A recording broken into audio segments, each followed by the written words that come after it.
Okay, so this game is not gonna be an action-packed game, but it's not gonna be a real snooze fest either. It's got a lot of text. About 70 to 80% of the game is all text, and it's got several endings. Okay, so this is 999, or 9 hours, 9 persons, 9 doors. Okay, so some of you may have heard of games that are very popular in Japan called visual novels. These are games that have a deep integrated storyline, and you're given choices of what to do in the story, and how you perform on those depends on how the story will end for you. Okay, so this may not sound so interesting to a lot of you, but Japan has been making these games for years, and it's great to see that they're finally testing the waters in America with this game. These are games that focus more on story than anything else. I mean, you've probably all heard and read the Choose Your Own Adventure books. Well, take the Choose Your Own Adventure books, put in adventure puzzle solving, much like Myst, just not so obscure, throw in some story elements from the movie Saw, without the gory bits, and put in a little bit of the anime They Were 11, and you pretty much have 999.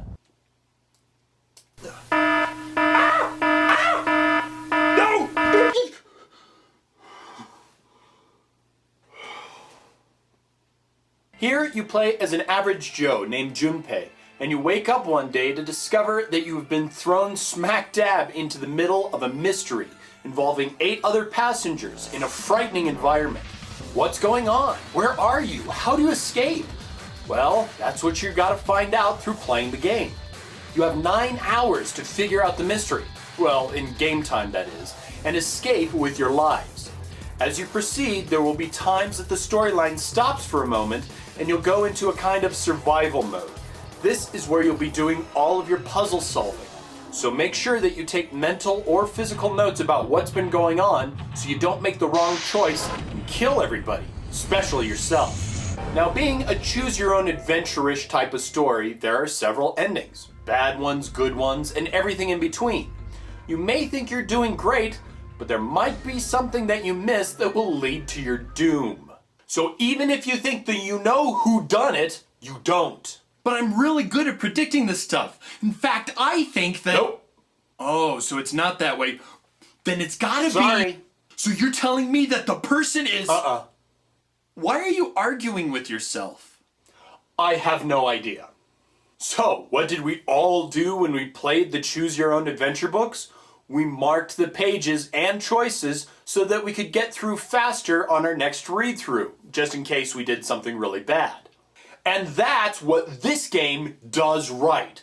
You see, when you go back from the beginning, you don't have to sit through all that text in the cutscenes all over again. You just press right on the D-pad and you zoom straight through it. Well, if you don't want to read the story again, but there might be clues that you missed. And when it comes to decisions, then the ones that you have previously chosen show up in gray. And if you face new dialogue, then the game resumes the normal speed and the right button stops working, and you can continue on with the story. And since this game is mostly text, you can stop almost anywhere in the game and save it. It's like placing a bookmark in a book and getting back to it later. Now, this game has been getting great ratings from all over the place, but I'm not going to follow suit just to follow suit. I'm rating this game the way that I want to. This game is a visual novel, and so the storyline is top-notch. 10 out of 10. The graphics here really aren't that great. I mean, they're actually about mist-riven quality, which is good on the DS, but the characters might as well be cardboard cutouts. Their mouths just move and it's kind of irritating. 6 out of 10. The music is really great. I could listen to it many run-throughs in a row without being irritated. 9 out of 10.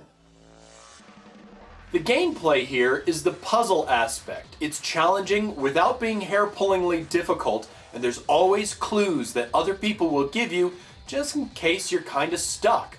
8 out of 10 here. Are you even kidding me? Of course you want to replay it. How could you not? 10 out of 10. This game came out in November of 2010, and so it'll still be new on the shelves for about $34. But is it worth it? Yes. Could you wait until it drops in price? Well, maybe, but it might get sold out in shops, and this is the sleeper title for 2010 for the DS. Don't wait out on this. 9 out of 10. Giving us a total rating of 8 out of 10.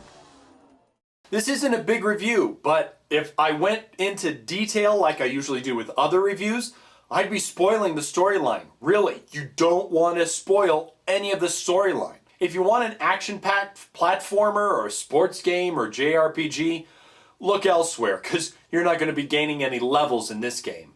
But if you want a great mystery novel that puts you right smack dab in the middle of solving puzzles, discovering clues, and some really deep and detailed characters, well then you need this game. Was that good enough? Wait, I reviewed it! No, I reviewed the game!